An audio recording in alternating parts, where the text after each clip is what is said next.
বৰপেটা জিলাৰ বেলবাৰী গোপীনাথ দেৱৰ থানত আজি ৰাতিপুৱাৰে পৰা দেখা গ'ল অগণন ভক্তৰ ভিৰ। হিন্দু মুছলমানৰ সম্প্ৰীতিৰ থলী পঞ্চগম সভা মহোৎসৱ। এইবাৰ ৰূপালী জয়ন্তী উদযাপনৰ বৰ্ষ। আজি ৰাতিপুৱাৰ ভাগত সাংস্কৃতিক শোভাযাত্ৰা উলিয়াই সাংস্কৃতিক শোভাযাত্ৰাত বিভিন্ন ধৰণৰ বাৰেৰহণীয়া কৃষ্টি সংস্কৃতিৰ প্ৰদৰ্শনেৰে এক অনন্য নিদৰ্শন দাঙি ধৰে। শংকৰী কৃষ্টি, ওজাপালি জেকিৰ বিয়াগীত বিহু, ৰাভা, বড়ো, মাছমৰীয়া খেতিয়ক পুতনাবধ সমাজত চলি থকা বাল্য বিবাহ আদিৰে সুন্দৰকৈ সামাজিক বাৰ্তা প্ৰেৰণ কৰিছে এই সাংস্কৃতিক শোভাযাত্ৰাৰ দ্বাৰাই। যদিও সভা মহোৎসৱ হিন্দু ধৰ্মৰ লোকসকলে পালন কৰা দেখা যায়, তথাপিও এই বেলবাৰী পঞ্চগম সভা মহোৎসৱ সম্পূৰ্ণ ব্যতিক্ৰম। এই সভা মহোৎসৱৰ লগতে পঞ্চগম উন্নয়ন সমিতিৰো সভাপতি সম্পাদককে আদি কৰি পৰিচালনা সমিতিৰ বহুকেইজন বিষয়ববীয়া মুছলমান সম্প্ৰদায়ৰ লোক আৰু ইয়াৰ দ্বাৰাই সমগ্ৰ বিশ্ববাসীকে বুজাই দিব বিচাৰিছে যে মানৱ ধৰ্মহে শ্ৰেষ্ঠ ধৰ্ম।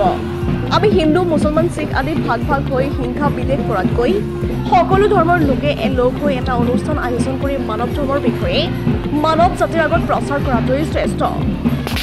বজালীৰ পৰা ৰাহুল কলিতাৰ ৰিপৰ্ট, ইছা 24x7।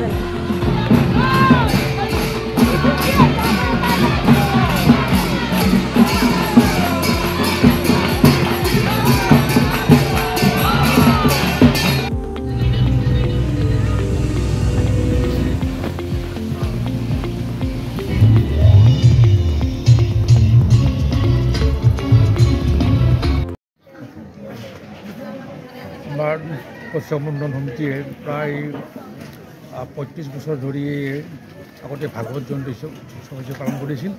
এতিয়া সেইটো আজিৰ পৰা ৯৮ চনত এইটো সভা মহোৎসৱ হিচাপে উদযাপন কৰি গৈছে আমাৰ গোটেই পঞ্চগম উন্নয়ন সমিতিয়ে। তেতিয়াৰ পৰাই এইটো সভা মহোৎসৱ হিচাপে ৰূপ লয়। এতিয়া ২৫ বছৰ পূৰ্তি উপলক্ষে এইবাৰ আমি ৰূপালী জয়ন্তী উদযাপন কৰিবলৈ লৈছোঁ।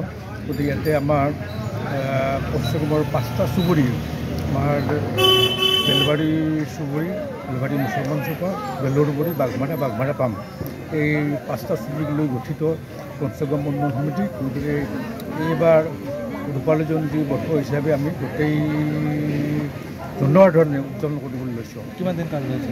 এইটো আমি ৫দিনীয়া কাৰ্যসূচী লৈছোঁ। আমাৰ ৩০ তাৰিখৰ পৰা আৰম্ভ হৈ ফেব্ৰুৱাৰী ৩ তাৰিখ সমাপ্ত হ'ব। পঞ্চগম সভা মহোৎসৱ আপোনালোকে ৫দিনীয়া কাৰ্যসূচী আয়োজন কৰিছে, আজি দ্বিতীয়টো দিন শোভাযাত্ৰা, কি ক'ব? প্ৰথমতে আমি আপোনালোকলৈ ধন্যবাদ জনাইছোঁ যে পঞ্চগ্ৰাম সভা মহোৎসৱ বুলি কওঁতে আমাৰ এতিয়া আজি ২৫ বছৰীয়া এইটো কাৰ্যসূচী। ২৫ বছৰত আমি ৰূপালী জয়ন্তী এইবাৰ পাতিবলৈ লৈছোঁ। ইয়াৰ বিশেষত্ব হ'ল যে আমাৰ পঞ্চগ্ৰাম উন্নয়ন সমিতি বুলি এখন সমিতি আছে, আৰু সেই সমিতিৰ আণ্ডাৰত বা তলত আমি এখন আমাৰ সভা উদযাপন সমিতি গঠন কৰা হয়, আৰু এইবেলি সভাপতিৰ দায়িত্বটো মোৰ হাততে অৰ্পণ কৰিছে। ইয়াত হিন্দু, মুছলমান বুলি যিটো কোৱা হয়, বিভিন্ন জাতি জনগোষ্ঠীৰ মানুহ ইয়াত আছে। আচলতে পঞ্চগ্ৰাম বুলি কওঁতে ইয়াত সমন্বয় আৰু সম্প্ৰীতিৰ এনাজৰী এডাল কটকটীয়া হৈ আছে। ইয়াত হিন্দু মুছলমান বুলি কোনো কথা নাই, আমি সকলোৱে ভাই ভাই নিচিনা। আপোনাক এটা উদাহৰণ মই দিব বিচাৰিছোঁ, গৌৰৱেৰে ক'ব বিচাৰিছোঁ যে আমাৰ পঞ্চগ্ৰাম উন্নয়ন সমিতি বুলি যিখন সমিতি আছে, সেইখন সমিতিৰ সভাপতিজন মুছলমান, আৰু যিটো ৰূপালী জয়ন্তী উদযাপন কৰিবলৈ লৈছে সেইখনৰো সভাপতি মানে জন হৈছে মুছলমান। গতিকে আপোনালোকে ভাবি চাওক এতিয়া যে আমাৰ যিটো সমন্বয়, আমাৰ যিটো সম্প্ৰীতি, আমাৰ মাজৰ যিটো একতা, এই একতাটো ইয়াত কটকটীয়াই বান্ধ খাই আছে। আমি এনেধৰণে এই পঞ্চগ্ৰামৰ বেলবাৰী, বেলৰবৰী, বাঘমাৰা পাম আৰু মুছলমান চুপা বুলি যি ৫টা গাঁও আছে আমাৰ, এই ৫খন গাঁৱৰ সমূহ জনসাধাৰণৰ সমন্বয়ত এই অনুষ্ঠানটো আজি পৰ্যন্ত এনে সুন্দৰভাৱে চলি আছে, আৰু ভৱিষ্যতে চলিব বুলিও আমাৰ এটা দৃঢ় বিশ্বাস আছে। এই আপোনালোকৰ শোভাযাত্ৰাত কিমান মানুহ আজি আপোনালোকে দেখিছে, এতিয়া আমাৰ যিটো শোভাযাত্ৰা প্ৰায় ২০০০ মানুহ ইয়াত সমবেত হৈছে, আৰু ইয়াত বিভিন্ন অসমৰ লোক সংস্কৃতি, থলুৱা লোক সংস্কৃতি ইয়াত আমি মানে প্ৰদৰ্শন কৰাৰ কাৰণে চেষ্টা কৰিছোঁ। সকলোবিলাক সন্নিৱিষ্ট হৈ আছে। আপোনালোকে নিশ্চয় দেখিব, মানে এই সুন্দৰ পৰিৱেশত এটা সুন্দৰভাৱে এই অনুষ্ঠানটো পৰিচালনা কৰা হৈছে। কি ক'ব? আচলতে অতি উল্লামালভাৱে আপোনালোকে সভা মহোৎসৱ আয়োজন কৰিছে। আমাৰ এই সভা মহোৎসৱৰ মুখ্যতঃ লক্ষ্য হ'ল শান্তি, ঐক্য আৰু একতা। আমি এই উদ্দেশ্য আগত ৰাখি একশৰণ বৈষ্ণৱ ধৰ্মক সাৰোগত কৰি তাৰ উপৰি আমাৰ আল্লাহ ঈশ্বৰ গড এক বুলি ভাবি মানৱ জাতিৰ সেৱা কৰাই আমাৰ সভা মহোৎসৱৰ মুখ্য লক্ষ্য। এই সভা মহোৎসৱ আমি বিগত 25 বছৰ আমি অনুষ্ঠিত কৰি সেইবুলি আমি ৰূপালী জয়ন্তী বৰ্ষত আমি পঢ়িছোঁ। এই ৰূপালী জয়ন্তী বৰ্ষত আমি ৰাইজৰ মাজত এটাই মেছেজ দিব বিচাৰোঁ যে ভাৰতবৰ্ষত মানৱতাহে মূল ধৰ্ম, হিন্দু মুছলিম শিখ জৈন এই ধৰ্মৰ আমি কোনো প্ৰাধান্যতা দিয়া নাই।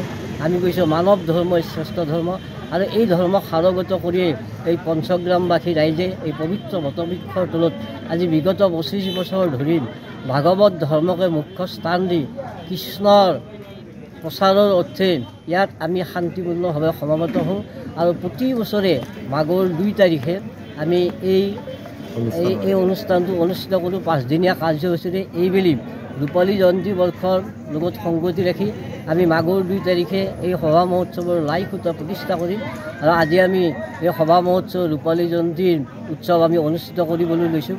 আজি আমাৰ দ্বিতীয় দিনৰ কাৰ্যসূচী আমাৰ শোভাযাত্ৰা অনুষ্ঠিত হৈছে আৰু ইয়াৰ পাছত আমাৰ এখন ধৰ্মালোচনী সভা অনুষ্ঠিত হ'ব। আমি ভাগৱত ধৰ্ম মুখ্য ধৰ্ম হিচাপে প্ৰচাৰ কৰিব বিচাৰি এই অনুষ্ঠানৰ নিমন্ত্ৰণ কৰি আনিছোঁ আমাৰ অসমৰ স্বনামধন্য বক্তা আমাৰ দিগন্ত বিশ্ব শৰ্মা আদি কৰি অৰুণ শৰ্মা, ডক্টৰ অৰুণ শৰ্মাকে আদি কৰি আন বিশিষ্ট ব্যক্তিসকলক আমি ইয়ালৈ নিমন্ত্ৰণ কৰিছোঁ আৰু ইয়াৰ পৰা আমি এটা মেছেজ দিব বিচাৰোঁ যে আমি হিন্দু মুছলিম শিখ জৈন একলগে থাকি আমি এডাল বটবৃক্ষৰ তলত এক হৈ আমি বিশ্ব শান্তিৰ বাবে মানৱ জাতিৰ বাবে আমি কাম কৰিব বিচাৰোঁ। আমাৰ সভাৰ মূল লক্ষ্য আৰু উদ্দেশ্য এই।